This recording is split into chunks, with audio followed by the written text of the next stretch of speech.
नमस्कार, आप सभी का स्वागत है। तो आज हम पढ़ेंगे टॉपिक ट्रांसलेशन। तो बेसिकली ट्रांसलेशन अगर मैं आपको एकदम सिंपल भाषा में कहूँ तो ट्रांसलेशन का मतलब होता है प्रोटीन का फॉर्मेशन mRNA से। तो हम देखते हैं ट्रांसलेशन अकर्स इन साइटोसोल। ठीक है, ये क्वेश्चन आ जाता है, या अगर कभी भी आपको मान लीजिए टॉपिक ट्रांसलेशन आ गया है तो आपको उसके की पॉइंट्स अगर आप लिख कर आते हैं तो आपको कंप्लीट मार्क्स मिलते हैं, बजाय थ्योरी लिखने के। अगर आप उसमें मेन उसके इम्पॉर्टेंट चीज़ें जो की पॉइंट्स है वो भी लिख कर आएंगे तो आपको कंप्लीट मार्क्स मिलेंगे। तो ट्रांसलेशन अकर्स इन साइटोसोल, और मैंने यहाँ लिखा हुआ भी है formation of protein from mRNA। तो हम मान सकते हैं कि ट्रांसलेशन 2 फेज़ में होता है।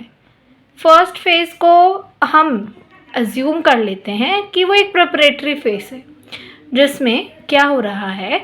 देखिए, हमें पता है कि प्रोटीन अमीनो एसिड से मिलकर बनता है, और अमीनो एसिड की बॉन्डिंग आपस में पेप्टाइड बॉन्ड की वजह से होती है।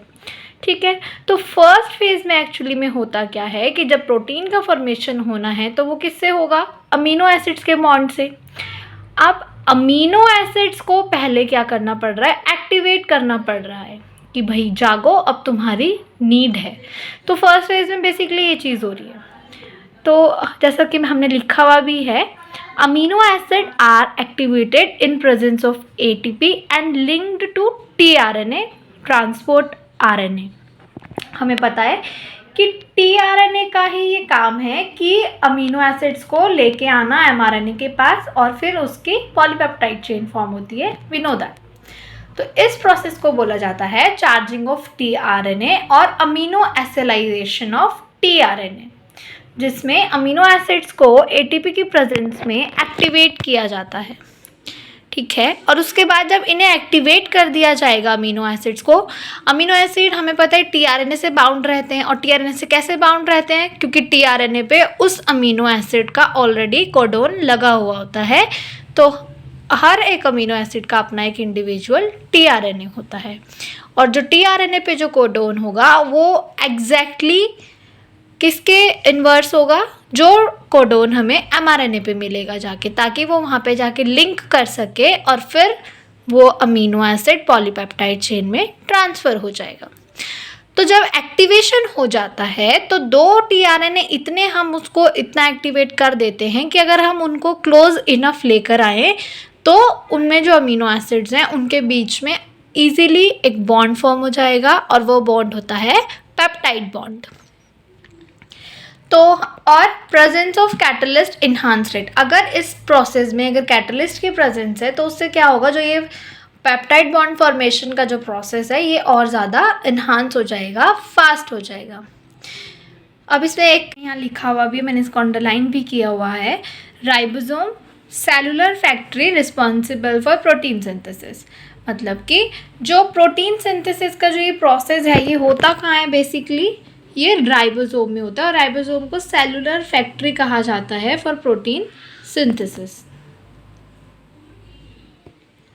अब इसमें बताया गया है कि जब प्रोटीन जो राइबोसोम है आपका, जब वो इनएक्टिव स्टेट में होता है उस टाइम पे वो हमें पता है ऑलरेडी कि राइबोसोम 2 यूनिट्स में होता है, पर लेकिन जब वो इनएक्टिव फॉर्म में होता है तो उस टाइम पे वो एक्चुअली में अलग अलग यूनिट्स में रहता है, लार्ज सब यूनिट और स्मॉल सब यूनिट। जिसमें जो स्मॉल सब यूनिट है, जब एमआरएनए उस स्मॉल सब यूनिट के कांटेक्ट में आएगा तो जो ट्रांसलेशन का प्रोसेस है वो शुरू हो जाएगा। और जो लार्ज सब यूनिट है उसका क्या काम है? उसमें 2 यूनिट्स रहती हैं लार्ज सब यूनिट में, जिसमें आपका जो अमीनो एसिड्स का एक्टिवेशन हो रहा है वो, और पेप्टाइड बॉन्ड का फॉर्मेशन, ये 2 चीज़ें लार्ज सब यूनिट का काम है। अब इसमें भी जो राइबोसोम होता है वो आपका एज अ कैटलिस्ट एक्ट करता है, और एक राइबोजाइम जो कि 23S आरएनए जो कि बैक्टीरिया में मिलता है, उस आरएनए में ये एंजाइम मिलता है हमें राइबोजाइम, जो कि एज अ कैटलिस्ट एक्ट करता है। इसके बाद एक इम्पॉर्टेंट टर्म है इसमें ट्रांसलेशन यूनिट और यूटीआर। तो तो हम सबसे पहले पढ़ते हैं ट्रांसलेशन यूनिट किसे कहा गया है। ट्रांसलेशन यूनिट कहा गया है उस फ्लैंक को, मतलब कि उस लाइन को या उस mRNA के उस हिस्से को जो कि एक्चुअली में ट्रांसलेट होता है। ठीक है, तो ट्रांसलेट कहाँ से होगा? जहाँ पे स्टार्ट कोडन होगा वहीं से ट्रांसलेशन स्टार्ट होगा, और जहाँ पे स्टॉप कोडन होगा वहाँ ट्रांसलेशन एंड हो जाएगा। तो यानी कि जो स्टार्ट कोडन से लेके स्टॉप कोडन तक जितना mRNA का हिस्सा है उसको ट्रांसलेशन यूनिट कहते हैं, और स्टॉप कोडन के बाद वाला रीजन और स्टार्ट कोडन से पहले वाला रीजन, ध्यान से सुनिएगा, स्टार्ट कोडन से पहले वाला रीजन और स्टॉप कोडन के बाद वाला रीजन जो कि ट्रांसलेट नहीं होता है उसको कहा जाता है UTR, अनट्रांसलेटेड रीजन्स। कई बार इनकी इम्पॉर्टेंस भी पूछी जाती है UTRs की। तो UTRs के इम्पॉर्टेंस है कि ये बहुत ज़रूरी है एक एफिशिएंट और एक बेटर ट्रांसलेशन के लिए, क्योंकि अगर सारा ही कोडोन को हम ट्रांसलेट कर देंगे तो कुछ तो बचना चाहिए लास्ट में। तो जो UTRs हैं इनका काम होता है कि वो एक बेटर और एफिशिएंट ट्रांसलेशन को कैरी ऑन करवाएं, इसीलिए जो UTR है वो भी बहुत ज़रूरी है। ऐसा नहीं है कि पूरा का पूरा mRNA ट्रांसलेट होना चाहिए, नहीं, उसमें कुछ अनट्रांसलेटेड रीजन्स का बचना भी एफिशिएंट है। ये NCERT का डायग्राम है, जो कि ये एक राइबोसोम है, ये उसका लार्ज सब यूनिट है, ये स्मॉल सब यूनिट है।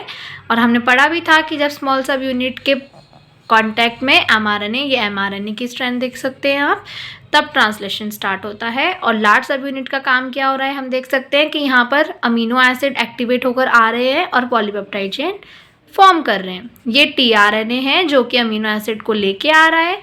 जो tRNA पे जो कोडोन है ये ठीक इसके कॉम्प्लीमेंट्री कोडोन होंगे जो कि mRNA पे कोडोन लगे हुए हैं, वो वहीं आकर अटैच होगा। और जब ये दो tRNA क्लोज इनफ आएंगे तो हाँ, क्योंकि अमीनो एसिड्स हमने क्या किए हैं, चार्ज किए हैं, तो उनके बीच में क्या होगा, polypeptide bond, peptide bond form हो जाएगा और ये एक पॉलीपेप्टाइड चेन बनती जाएगी।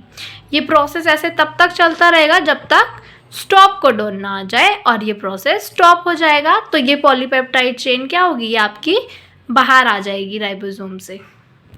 अब यहाँ पे ये जो लास्ट पैराग्राफ है NCERT में, जो इसमें बेसिकली बताया गया है कि कैसे ये प्रोसेस हो रहा है, तो इसमें हमने सबसे पहले इन्होंने बोला है कि फॉर इनिशिएशन सबसे पहले क्या होता है कि जो राइबोसोम है वो क्या होगा, वो mRNA से आके बाइंड करेगा, ठीक है, स्टार्ट कोडोन पे। AUG हमें पता है ये स्टार्ट कोडोन है जो कि मेथियोनाइन को भी फॉर्म करता है। ठीक है, तो सबसे पहले क्या होगा, जो राइबोसोम है कहाँ पे बाइंड होगा, mRNA पे, जहाँ पे स्टार्ट कोडोन लगा हुआ, और जैसे ही वो वहाँ पे बाइंड करेगा प्रोसेस स्टार्ट हो जाएगा। ठीक है, अब क्या होगा, राइबोसोम प्रोसीड, अब एलोंगेशन प्रोसेस होगा। ठीक है, अब कॉम्प्लेक्स अमीनो एसिड्स आएंगे, वो tRNA से लिंक होंगे, उनका एक्टिवेशन होगा, उसके बाद वो आएंगे, वो mRNA पे आएंगे tRNA, फिर उसके बाद जो अमीनो एसिड्स हैं उनके बीच में पॉलीपेप्टाइड बॉन्ड फॉर्म होगा और वो पेप्टाइड बॉन्ड फॉर्म होगा और वो पॉलीपेप्टाइड चेन में ट्रांसफ़र होते रहेंगे। ठीक है, अब इसके बाद अब स्टॉप की जब बारी आएगी तो कैसे स्टॉप होगा, जहाँ पे स्टॉप कोडोन लगा है, ठीक है, वहाँ पे आएगा एक रिलीज फैक्टर जो कि स्टॉप कोडोन से आकर बाइंड हो जाएगा। तो जैसे ही ट्रांसलेशन वहाँ पहुँचेगा उससे क्या होगा, जो प्रोसेस है वो टर्मिनेट हो जाएगा और जो कंप्लीट पॉलीपेप्टाइड है वो राइबोसोम से बाहर आ जाएगी। समझे?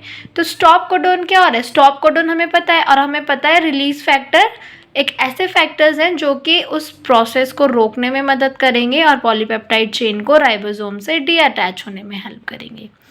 तो स्टार्ट होगा AUG जो कि हमारा स्टार्ट कोडोन है, वहाँ से स्टार्ट होगा ये प्रोसेस, और जब इस प्रोसेस का एंड हो जाएगा या टर्मिनेट होगा तो उस टाइम पर एक रिलीज फैक्टर आएगा जो कि स्टॉप कोडोन के साथ बाइंड करेगा और ये प्रोसेस, जो ट्रांसलेशन का प्रोसेस हो रहा था, वो रुक जाएगा और कंप्लीट हो जाएगा और जो पॉलीपेप्टाइड चेन है वो राइबोसोम से बाहर आ जाएगी। इसी तरह और इजी एक्सप्लेनेशंस के लिए बायोलॉजी टॉपिक्स आप मुझे कमेंट्स में बता सकते हैं।